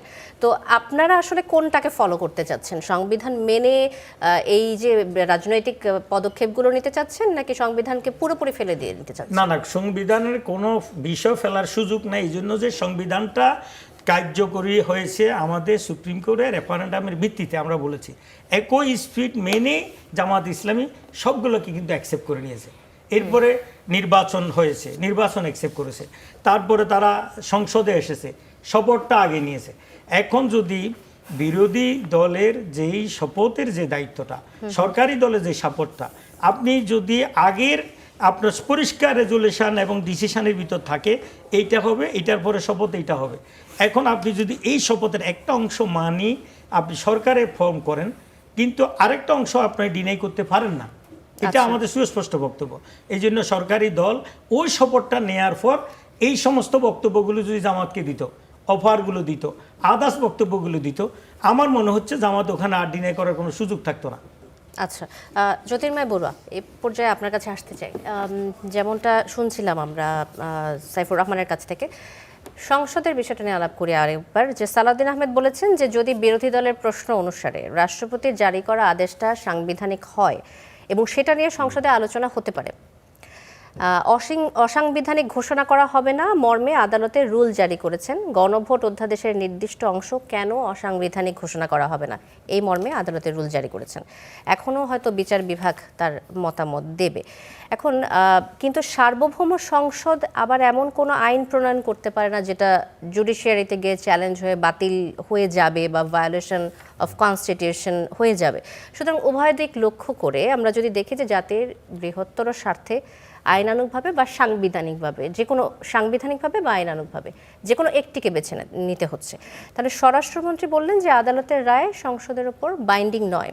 এক্ষেত্রে বিচার বিভাগ এবং সার্বভৌম সংসদ এই দুটির মধ্যে কোনো আপনি মানে দ্বন্দ্ব বা সম্ভাব্য কোনো সংঘাত আপনার চোখে পড়ে কিনা, যে আসলে কোনটিকে মানা হতে পারে, কোন দিকে যাচ্ছে? এটা আসলে আমাদের যে কালচারটা, সংসদ এবং আদালতের মধ্যে যতই বিরোধ দেখা দিক না কেন, আমরা দেখেছি যে এটাকে ইংল্যান্ডের পার্সপেক্টিভ যদি ধরেন তাহলে সবসময় হচ্ছে সংসদ উল্টো আদালতের উপরেই হচ্ছে ইয়ে করার চেষ্টা করে যে না ওরা সঠিক করেছে, বিচার বিভাগকে অলওয়েজ আপহেল্ড করার চেষ্টা করে। আমাদের এখানে উল্টো যাত্রাও আমরা দেখেছি ইতিপূর্বে, বিচার বিভাগকে উল্টো মেলাইন করে বিচার বিভাগ নিজেদের মতো নিজেরা সব কিছু করছে, সংসদ মানবে না, এরকম একটা কনফ্লিক্টিং সিচুয়েশন কিন্তু আমরা আওয়ামী লীগের আমলেই দেখেছি। এখন কিভাবে ওনারা এটাকে ডিল করবেন সেটা আমাদের আসলে দেখতে হবে যে ওনারা কোন সংস্কৃতিটাকে নিতে যাচ্ছেন। আদালতের কথাটা যেটা মাননীয় স্বরাষ্ট্রমন্ত্রী মহোদয় বলেছেন, সেটাতে যে রিফ্লেকশনটা এসছে সেটা হচ্ছে একটা এই পার্টিকুলার ইস্যুতে যেহেতু রোল ইস্যু হয়েছে এবং আদালত ইন্টারফেয়ার করেছেন, আদালত ইন্টারফেয়ার করার পরে আদালতকে তো আসলে ডিসাইড করার সুযোগ দিতে হবে। প্রথমত হচ্ছে আমি পরিষ্কার করেছি যে আদেশ কিন্তু সংসদে আলোচনা করার কোনো প্রয়োজনীয়তাও নাই, সুযোগও নেই, কারণ এটা অধ্যাদেশ না। অধ্যাদেশ হলে হচ্ছে রেটিফিকেশনের প্রশ্ন আসছে, আদেশের রেটিফিকেশনের কোনো বিধানই নেই, কিছুই নেই। তাহলে ইস্যুটা আসলে আমার কাছে যেটা এখনও বোধগম্য হচ্ছে না সেটা হলো যে ইস্যুটা তো জুলাই সনদ বাস্তবায়ন নেই। জুলাই সনদ বাস্তবায়নের ক্ষেত্রে বিএনপি শুরু থেকেই বলার চেষ্টা করছে যে তারা এগুলাকে বাস্তবায়ন করবে, বা জনাব আইজুল বারী হেলাল ভাইও বললেন যে ওনারা বিএনপির তরফ থেকে ওনারা বাস্তবায়ন করবেন। তাহলে বাস্তবায়ন করার ক্ষেত্রে সংসদে বসে ওনারা কি কোনো সলিউশন বের করতে পারবেন না? তাহলে আদেশটা মানতে হবে আর একটা শপথ নিতে হবে, এই ধরে থাকার মানেটা কি সেটাও আমার কাছে পরিষ্কার না।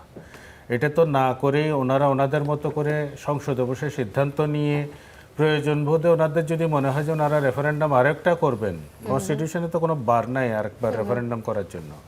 ওনারা যদি মনে করেন যে আগে রেফারেন্ডামটা সঠিক হয়নি, 4টা প্রশ্ন দিয়েছে, 4টা প্রশ্নের মধ্যে জনগণ হচ্ছে সম্মতি দিচ্ছে 30টি সিদ্ধান্ত। আচ্ছা, আমি একটু 1 মিনিট 30 সেকেন্ড ইন্টারফেয়ার করি। আপনি মনে করেন আমরা একটা জুলাই সনদ অনুযায়ী আমরা একটা সংস্কার করলাম কি যে উচ্চকক্ষ প্রতিষ্ঠা করব।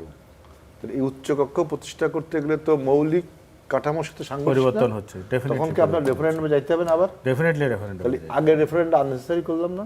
আপনি বলেন। আমি আগে রেফারেন্ডাম আননেসেসারি, এখন এটা বললে হবে কি আপনি জুলাই সনদের বাইরে চলে গেলেন, মানে এমন একটা অবস্থা সৃষ্টি করেছে। আপনাকে আবারও রেফারেন্ডামে যেতে হবে। অ্যাডভোকেট সাইফুর রহমান, আমরা দুজনের কথাই শুনছিলাম, আমরা দুজনের কথা থেকে আমি যতটুকু বুঝলাম যে বারবার আসলে সংবিধানে ফিরতেই হচ্ছে এবং বারবারই আসলে এই প্রশ্নেই চলে আসছে যে জুলাই সনদ বাস্তবায়ন হবে এবং তারাও আইজুল বারী হেলালের কথা মতো যে বিএনপি জুলাই সনদ বাস্তবায়ন করবে। আপনারা কেন আস্থা রাখতে পারছেন না? মাত্র তো সংসদ শুরু হলো, অধিবেশনের দ্বিতীয় দিন। একটা বিষয়ে যখন সংসদে আলোচনা চলছে, সরকারি দল এবং বিরোধী দলকে এই মোটামুটি আপনি গণভোটের উপরে রায় বাস্তবায়ন করবেন কিনা, শপথ নেবেন কিনা, তারা বুঝতে পারছে যে এইটা নিয়ে মোটামুটি সংসদে বিরোধী দলের বক্তব্যটা কিন্তু জনগণ সমর্থন করছে, কারণ জনগণ এই গণভোটের পক্ষে কিন্তু রায় দিয়েছে। ঠিক সেই সময় তারা একই জিনিসটাকে কৌশলে, আপনি দেখেন এখানে কতগুলো গ্রুপ একত্রিত হয়ে যে এই একই বিষয়টাকে টেনে কিন্তু কোর্টে নিয়ে আসছে। সাধারণত কোর্টে এই সমস্ত মামলা চলে না, কারণ হলো আপনি একটা বিষয় ইলেকশনের আগে এই গণভোটের নোটিফিকেশন হয়েছে, তারপরে সেখানে নোটিশ জারি হয়েছে, কখনো কোথাও আপনি এগুলা কখনো চ্যালেঞ্জ করেন নাই, আপত্তি দেন নাই, কিছুই করেন নাই। ভোট হয়ে যাওয়ার পরে যখন বাস্তবায়ন প্রশ্ন আসছে তখন এটা পরিকল্পিতভাবে একটা কোর্টের জায়গায় জিনিসটাকে নিয়ে আসছে। আসলে আমাদের আদালতকে একটা প্রেসারে ফেলা, বিতর্কতে ফেলা, এটা একটা কৌশল ছাড়া আর কিছু না। দ্বিতীয় কথা হলো আদালত রুল দিয়েছে, রুল এটা নিষ্পত্তি হবে, রুল নিষ্পত্তি হওয়া না হওয়া যদি কোনোটার কোর্টে সাথে যায়ও, ইমপ্লিমেন্টেশনের আপনাদের কি কোনো মনে হচ্ছে অসুবিধা নেই। আপনাদের বিপক্ষে আমি চলে যাবে বলি, এমন আমি বলি। আশঙ্কা করেন কিনা? না, আমি আশঙ্কা, সেটা পরের বিষয়।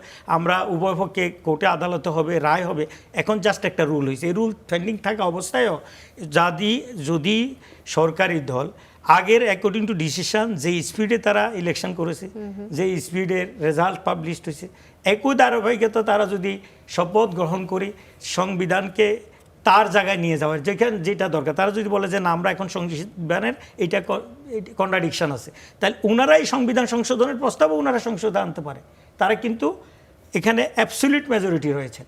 তাহলে যে লড়াই হয়েছে, যে জনগণের স্পৃহা, সাধারণ মানুষ ভোট দিয়েছে, আপনি এটাকে কিভাবে অনার করবেন?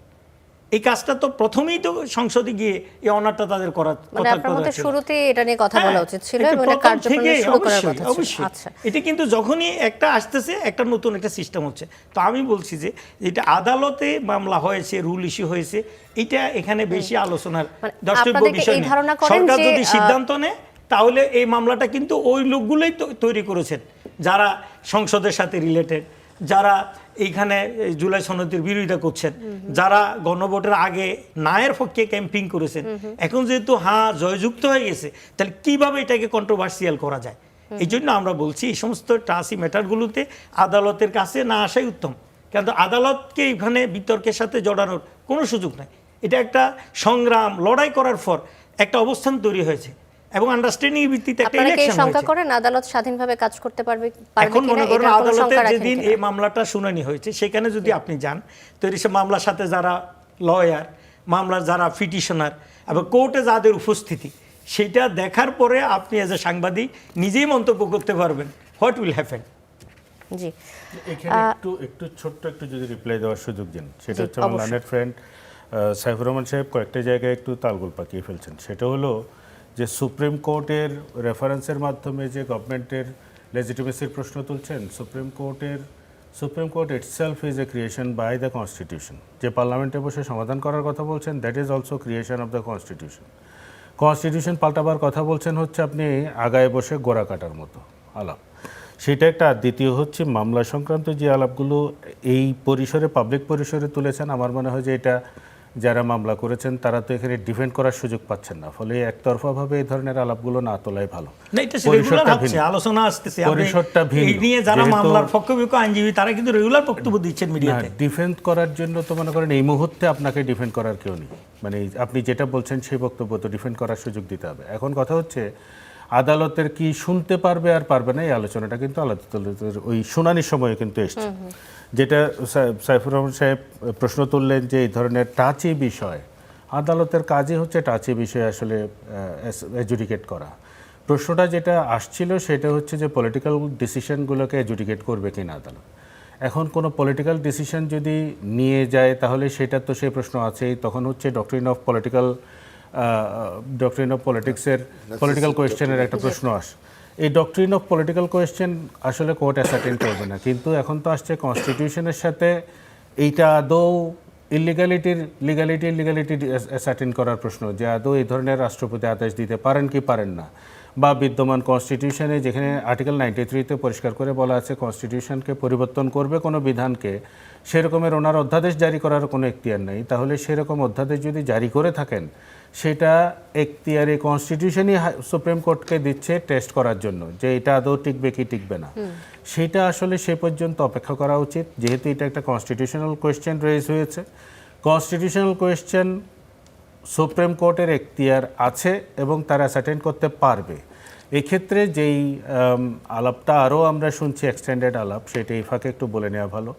সেটা হচ্ছে যে ধরেন আলোচনার ওই আর্গুমেন্টের সময় কোর্টে আমরা শুনেছি যে এর ফলে দেশে অরাজকতা তৈরি হবে, নানান ধরনের ভয়ভীতি দেখানোর যে ব্যাপারগুলো। এখন ধরেন যদি অরাজকতা তৈরি হয়, অরাজকতা থামানো যাদের কাজ, ওনারা পলিটিশিয়ানরা আছেন, ওনারা অরাজকতা থামাবেন।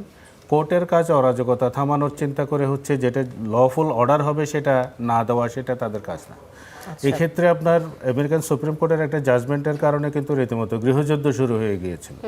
গৃহযুদ্ধ শুরু হওয়া সত্ত্বেও কিন্তু সুপ্রিম কোর্ট তাদের 1857 সালের একটা জাজমেন্টের কথা বলছে আমেরিকান সুপ্রিম কোর্টের, তারা তো সেই জাজমেন্ট দেওয়া থেকে বিরত থাকেননি। তো অর্থাৎ ওনাদের কাছে যেটা লফুল মনে হয়েছে সেই সময়ে মানে সেই আমাদের অনুযায়ী দেশের জাজমেন্ট সুপ্রিম দিয়েছে, কোর্টও তাদের জাজমেন্ট সেভাবেই দেবেন, যেটা আইন অনুযায়ী lawful দেবেন। সেভাবেই যার দেবেন। হচ্ছে এখানে একটু অশান্তি দেখেন, ঠেকানো একটু যাদের কাজ, আমাদের তারা ঠেকাবে। লার্নেড ফ্রেন্ড যেটা বলেছেন, আপনি দেখেন, আপনি যে এখন মামলাটা নিয়ে গেছেন, সেই মামলাটা তো এই আপনি নির্বাচনের আগে যখন ইলেকটোরাল ভোট আহ্বান করা হয়েছে, গেজেট নোটিফিকেশন হয়েছে, ভোটের শিডিউল দেওয়া হয়েছে, নমিনেশন দাখিলে দেওয়া হয়েছে, সেই সময় তো আপনি এটা চ্যালেঞ্জ করতে পারতেন। এটা তো টাইমের কোনো ব্যাপার নেই, এটা তাদের তখন তো যখন আপনি মনে করেন হয়েছে নাই। তখন তার মানে কি? তাহলে আচ্ছা, পরিস্থিতিভাবে এটা একটু পরিকল্পিতভাবে আমাদের, আমি তো যেটা আবারও বলছি বারবার যে এইভাবে বারবার যে কিন্তু অভিযোগগুলো করা পরিকল্পিতভাবে হচ্ছে, আমাদের আজদুল বারী হেলাল, আদালতকে বিভিন্নভাবে ইউজ করার একটা চেষ্টা। বারবার যে অভিযোগগুলো করা হচ্ছে যে আদালতকে বিভিন্নভাবে অভিযুক্ত করার চেষ্টা করা হচ্ছে, বারবার জুলাই সনদ থেকে আপনারা সরে যাচ্ছেন, এই অভিযোগগুলো থামানোর জন্য অধিবেশনের দ্বিতীয় দিন তো গেল, এর পরেই কি আপনারা এটা নিয়ে কথা বলা শুরু করবেন কিনা সংসদে? কার্য দিবস যে কার্যপ্রণালী আছে সংসদের, সেখানে যখন এই বিষয়গুলো উঠবে তখন দেখবেন যে জুলাই সনদ বাস্তবায়ন করার জন্য, যেহেতু অনুষ্ঠানটা আপনার লাইভ হবে, তখন দেখবেন যে কে কত আন্তরিক জুলাই সনদ বাস্তবায়নের জন্য। ওই যে ব্যারিস্টার জ্যোতির্ময় বড়ুয়া একটা কথা বলেছেন, খুব হাসি লাগলো শুনে, যে গাছের উপরে বসে তলা কাটছেন, এরকম কাজ যদি কেউ করেন সেটা তো মানুষ দেখবে। সুতরাং জুলাই সনদ বাস্তবায়নের জন্য আপনার কিভাবে বাস্তবায়ন হবে সেটা আলোচনা করতে হবে না? আপনাকে হা না ভোটে কি বলেছে যে কিভাবে বাস্তবায়ন করতে হবে? উনি বলছে সংস্কার পরিষদে শপথ নিতে হবে, এটা জুলাই সনদে আছে, উনি তাই বলছে। তা আমরা বলছি এটা তো এখনো সংবিধানে আসেনি। জুলাই সনদে সংবিধানে যেমন আসেনি ডেপুটি স্পিকারের বিষয়টা, সেটা আপনি নিলেন না। প্রস্তাবের মাধ্যমে করতে চান নাকি পরবর্তীতে সংসদে শুরু করে দিতে চান? সংসদে আলোচনা হবে, এগুলো টোটাল ডিবেট আর্গুমেন্ট যাই হোক সংসদে আলোচনা হবে। আলোচনা হলে আমরা একটা ঐক্যমতে পৌঁছাবো। অবশ্যই সেই ঐক্যমত, আমি বললাম, যদি কোনো আউটকাম যদি মৌলিক সংস্কারের সাথে সাংঘর্ষিক হয়, আপনাকে আবারও গণভোটে যেতে হবে। কতবার গণভোটে যেতে হবে? এই জন্য আমি বলেছিলাম যে আমি আজ থেকে 2-3 মাস আগের থেকে বলছি টকশোতে, এই প্রথম গণভোটটা কি খুবই প্রাসঙ্গিক ছিল, খুবই দরকার ছিল। এখন করেছেন, সবাই মিলে করেছেন, যে কেউ কাউকে বিশ্বাস করে না, ঠিক আছে, এখন জুলাই সনদ যেটা আছে সেটা বাস্তবায়ন হবে, নোট অফ ডিসেন্ট সহ বাস্তবায়ন হবে। এটা নিয়ে কোনো আপনি সংসদে আলাপ হবে, খুবই সিম্পল। আজকে দেখেন, আজকেও আলাপ হয়েছে এইসব বিষয় নিয়ে, খুবই সিম্পল আলাপ, কিন্তু আমরা তিনজন তো অনেক কড়া কথাবার্তা বললাম, তাই না? আপনি যেভাবে ছাত্র রাজনীতি করতেন, সেখান থেকে যে এই পরিমাণ এই জায়গায় চলে আসছেন, আপনি যেভাবে বলতেছেন, জনগণ মনে করতেছে যে একদম সব ইজিলি হয়ে গেছে। আসলে কি এরকম কিছু হবে? কেন হবে না? আমরা শূন্য থেকে সংসদ ইলেকশন নিয়ে তো শঙ্কা ছিল, ইলেকশন হবে কিনা আমরা কি আশা রাখতে পারি না যে জুলাই সনদ বাস্তবায়ন হবে, যেহেতু সাধারণ মানুষও চেয়েছে? না, এটা অবশ্যই করতে হবে। কারণ হলো, যেখানে প্রধানমন্ত্রী নিজেই ভোটের পক্ষে ক্যাম্পেইন করেছেন এবং জুলাই যোদ্ধারা এখনও কিন্তু রাজপথে অ্যাক্টিভ আছে। আর আমাদের দেশের মানুষ যখন একটা রাস্তা একবার শিখে ফেলে, আপনি এদেরকে অন্যদিকে টার্ন করাতে পারবেন না। তো সুতরাং এটা আমাদেরকে আন্ডারস্ট্যান্ডিংয়ের ভিত্তিতে জাতির সাথে ওই জায়গায় কিন্তু যেতেই হবে। শোনেন, মানুষ কখনো ঐক্যবদ্ধ হয়ে লড়াই সংগ্রাম করে না, মানুষ লড়াই সংগ্রাম করতে করতে ঐক্যবদ্ধ হয়। এই জুলাই যে বিপ্লব, এটা কিন্তু 17 বছর ব্যাপী একটা আন্দোলন সংগ্রাম। ঠিক একইভাবে এই যে সংসদে আজকে যে আলোচনাগুলো বিচ্ছিন্নভাবে আমরা করছি, আমি একরকম কথা বলছি, উনি একরকম কথা বলছেন, আমাদের যে বিশেষজ্ঞ জ্যোতির্ময় বড়ুয়া তিনি একরকম কথা বলছেন। এই সমস্ত কথা বলতে বলতে একসময় আমরা ঐক্যবদ্ধ হব। এই জন্যই বলছি যে মানুষ ঐক্যবদ্ধ হয়ে লড়াই করে না, মানুষ লড়াই করতে করতে ঐক্যবদ্ধ হয়, এবং সেইভাবে আমাদের কথা, ডিবেট, আর্গুমেন্টসের মাধ্যমে সংসদে আমরা অবশ্যই একটা ঐক্যবদ্ধ সংসদ গড়ে তুলব। প্রধানমন্ত্রী নিজেই বলেছেন যে এই সংসদ কোনো রাজনৈতিক দলের সংসদ না, স্পিকারকে বলেছেন আপনি কোনো রাজনৈতিক দলের স্পিকার না। আজ পর্যন্ত দেখেন কোনো প্রধানমন্ত্রী সংসদারই এমন কথা বলেছে কিনা যে এই সংসদ জনগণের সংসদ, এটা রাজনৈতিক দলের সংসদ না। সুতরাং আমরা এই সংসদের মাধ্যমে যদি ঐক্যবদ্ধভাবে একটা জাতি গড়ে তুলতে না পারি, একটা গণতন্ত্র পথে যাত্রা না করতে পারি, তাহলে কি হবে? ওই পরাজিত ফ্যাসিবাদদের কিন্তু আবার মাথা চাড়া দেবার সুযোগ থাকবে। সুতরাং আপনারা যাই বলেন না কেন, সংসদে যে সমস্ত মেরিটোরিয়াস পার্লামেন্টারিয়ান আমি দেখলাম আছে, বা তাদের কথাবার্তা শুনে আমার দৃঢ় বিশ্বাস এই সংসদ ঐক্যবদ্ধভাবে এটা নতুন বাংলাদেশ। আমরাও সেই প্রত্যাশা রাখি, যেটি নিয়ে এতক্ষণ আলোচনা করলাম আমরা, যে সংবিধান সংস্কার পরিষদ, গণভোট, জুলাই সনদ সবকিছুর বাস্তবায়ন যেন হয়, সেই প্রত্যাশাই রাখছি আমরা সরকারের কাছে। একটু ভিন্ন প্রসঙ্গে আসতে চেয়ে একদমই শেষ পর্যায়ে রয়েছে, জ্যোতির্ময় বড়ুয়া আপনার কাছে আসব। সম্প্রতি রাজধানীর যাত্রাবাড়ির একটি এতিমখানায় এক শিশুর মায়ের কাছে লেখা একটি চিঠি সামাজিক যোগাযোগ মাধ্যমে ব্যাপক আলোচনা জন্ম দিয়েছে। ওই হৃদয়স্পর্শী ওই চিঠিটি দ্রুতই আমরা দেখেছি যে ভাইরাল হয়ে গেছে, সবাই নিশ্চয়ই দেখেছেন। গত 11 মার্চ নাসরিন আক্তার নামে একটি ফেসবুক আইডি থেকে শিশুটির ছবি ও চিঠিটি প্রকাশ করা হয়। নাসরিন আক্তার দুটি ছবি পোস্ট করে ক্যাপশনে লিখেছেন, এতিমখানায় গিয়েছিলাম দেখা করতে, মেজো ছেলে তাহসিন আব্দুল্লাহ একটি কাগজ হাতে দিল। পোস্ট করা ছবিতে দেখা যায় শিশুর হাতে লেখা একটি চিঠি। ধারণা করা হচ্ছে মায়ের হাতে দেওয়া ওই কাগজটি ছিল তার নিজের লেখা। সে লিখেছে, আম্মা আমারে সাবান দিও, 3 দিন আগে সাবান শেষ, একটা সাদা পাঞ্জাবি দিও, আগেরটা ছিঁড়ে গেছে, ইফতারে বুট মুড়ি দেয়, রাতে ভাত দেয় না, আমার জন্য কিছু খাবার আইনো, ভালো খাবার, একটা মশারি দিও, আর চাদর দিও, মশা কামড়ায়। এই শিশুর যে অবস্থা, এটির দায় আসলে কার? বড় হয়ে এই শিশু সমাজ ও রাষ্ট্রে কি ভূমিকা রাখবে, তারই বা আশা কি থাকবে এই দেশ থেকে? দেখুন, এটা আমাদের তো আসলে কালেকটিভ ব্যর্থতা। গত এই 54-55টা বছর ধরে কনস্টিটিউশনে কিংবা আমাদের নিজেদের মধ্যে যেটা অঙ্গীকার ছিল যে একমুখী শিক্ষা চালু করবে, সেখানে আমরা 2-3 রকমের শিক্ষা ব্যবস্থা চালু রেখেছি, এবং দরিদ্র পরিবারের সন্তানগুলো গিয়ে মাদ্রাসাতে পড়বে এবং তাদেরকে সমাজে এক ধরনের অবহেলার মধ্য দিয়ে যেতে হবে। এইটা সমাজ আসলে মেনে নিয়েই রীতিমতো এতটা বছর চালিয়ে দিয়েছে। এতটা বৈষম্য শিক্ষাক্ষেত্রের মধ্যে হয়েছে এবং এতটা অনিয়ম আসলে এই দেশের মানুষের প্রতি হয়েছে। এখানে আমার মনে হয় যে একটা মেসিভ পরিবর্তন আসা দরকার। আপনার এই মাদ্রাসা শিক্ষাগুলোকে আপনি চালু রাখবেন, কিন্তু তাদের সোশ্যাল কোনো ইন্টিগ্রেশন নাই। যে ছেলেটা রাতের বেলায় না খেতে পেয়ে বড় হচ্ছে, তার সোসাইটিতে আমাকে আপনাকে রেসপেক্ট করার তো কোনো কারণ নেই যে 2 বেলা খেয়ে 3 বেলা খেয়ে বড় হচ্ছে তাকে। ফলে এই ধরনের বৈষম্যগুলো আপনার যে কোনো রাজনীতির, যে কোনো রাজনীতিবিদদের বলেন কিংবা সমাজনীতির তো প্রাথমিক জায়গাতেই হচ্ছে আপনাকে চিন্তা করতে হবে এই বৈষম্যগুলো সত্যিকার অর্থে আপনি মেটাবেন কীভাবে। আপনি যদি রেগুলার এডুকেশনের মধ্যেও যদি শিক্ষার্থীদেরকে ইন্টিগ্রেট করার সুযোগ রাখেন, সেখানে যদি অন্তত 2 বেলা খাবারের ব্যবস্থা যদি আপনি রাখতে পারেন দরিদ্র পরিবারের সন্তানদের জন্য, অনেকেই হয়তো চেষ্টা করবে মাদ্রাসায় না গিয়ে হয়তো রেগুলার এডুকেশনে দিতে। কেন? সে তো কম্পিটিশনে তখন পেরে উঠবে, সেই সোশ্যাল ইন্টিগ্রেশনটা তার তখন ভালোভাবে হবে। আমি কোনোভাবে বলছি না যে আপনি মাদ্রাসা থেকে বেড়ে উঠলেই যে ওখান থেকে আপনি ভালো শিক্ষা পাবেন না, বড় জায়গায় যেতে পারবেন না। অনেকেই আছে আমাদের সমাজে প্রতিষ্ঠিত, আমাদের আইনজীবীদের মধ্যেই আছে মাদ্রাসা ব্যাকগ্রাউন্ড থেকে দুর্দান্ত রকমের ভালো আইনজীবী হয়েছেন, এরকম অনেকেই আছে, আমাদের জানাশোনার মধ্যে আছে। কিন্তু এটা এক্সেপশন, কিন্তু অবহেলার একটা উদাহরণ আমি দিলাম আপনাদেরকে, কিভাবে মাদ্রাসার শিক্ষার্থীরা আসলে দিন যাপন করে বা তারা কিভাবে বড় হয়, তারপর তাদের দেশকে দেওয়ার কি থাকে। যেই একটা ব্যবস্থা, এই যে বহু বিভক্ত ব্যবস্থাগুলো টিকিয়ে রাখতে গিয়ে রাষ্ট্রের সেখানে যে পরিমাণ ভর্তুকি দিতে হয়, যে পরিমাণ ব্যবস্থাপনার ব্যয় হয়, তার অনেকাংশেই কিন্তু কমানো সম্ভব আপনি যদি একমুখী শিক্ষা ব্যবস্থা চালু করেন। তার চাইতে অনেক কম টাকায় কিন্তু এই শিশুগুলোকে আপনি সুন্দর জীবন দিতে পারবেন, রাষ্ট্র কিন্তু দায়িত্ব নিতে পারবে। এগুলো নিয়ে এখন বর্তমান সরকার এনারা এসছেন, আমি মনে করি যে আমাদের একেবারে শেষ পর্যায়ে চলে এসেছি। আজিজুল বারী হেলাল, আপনারও দৃষ্টি আকর্ষণ করব নিশ্চয়ই ব্যাপারে, একেবারে শেষ পর্যায়ে এসেছি যে এই বিষয়টিতে আমাদেরকে শেষ করতে হচ্ছে। এতিমখানা কিন্তু চলে দান খয়রাতের উপর।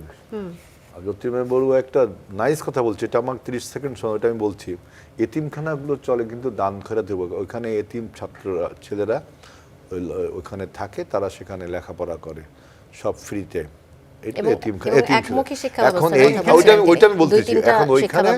সরকারের যদি একটা ওই যে ওভারসাইট যেটা বলে থাকে, এবং সেখানে সরকার যদি ওয়েলফেয়ার এস্টেট হলে এটা দিত, যদিও আমার ওয়েলফেয়ার এস্টেট না, তবে আমি সরকারের কাছে আবেদন করবো এই সমস্ত এতিমখানার প্রতি নজর দিয়ে এবং সে ছাত্রদেরকে ঠিকমতো খাওয়া দাওয়ার বিষয়টা।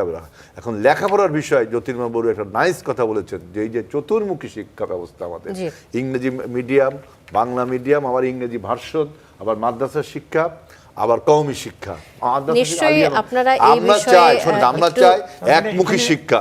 কারণ দৃষ্টিপাত করবেন এবং সংসদে কথা বলবেন। মাদ্রাসা মানে কি? আরবিতে মাদ্রাসা মানে, মাদ্রাসা আরবি শব্দ, বাংলায় বলে স্কুল। একেবারে শেষ পর্যায়ে এসেছে। তাহলে আমি মনে করি মাদ্রাসা এবং স্কুল, আমিও যে টেক্সট পড়বো আপনিও সেই টেক্সট পড়তে হবে। আমার উনারা যেমন উনারা বেশি করে কোরআন এবং হাদিস, আমাদেরও সেটা পড়া উচিত। যে আমাদের এখানে যারা হিন্দু ছাত্র, যারা বৌদ্ধ ছাত্র, খ্রিস্টান ছাত্র, তারাও এগুলো পড়বে। একমুখী শিক্ষা ব্যবস্থার পক্ষে আমি এটা বলবো, আমাদের যে এই যে মাদ্রাসার এই এতিম ক্ষেত্রগুলো, এখানে হয়তো বাচ্চার আকুতিটা আপনি গ্রহণ করেছেন, এই সমস্ত বাচ্চাগুলোকে একদম যারা খেতে পায় না, তাদেরকে কিন্তু এই যে মাদ্রাসার ওরা এতিমখানা চালু করে বাঁচিয়ে রেখেছে, এই প্রসঙ্গটা কিন্তু আমাদেরকে আনতে হবে।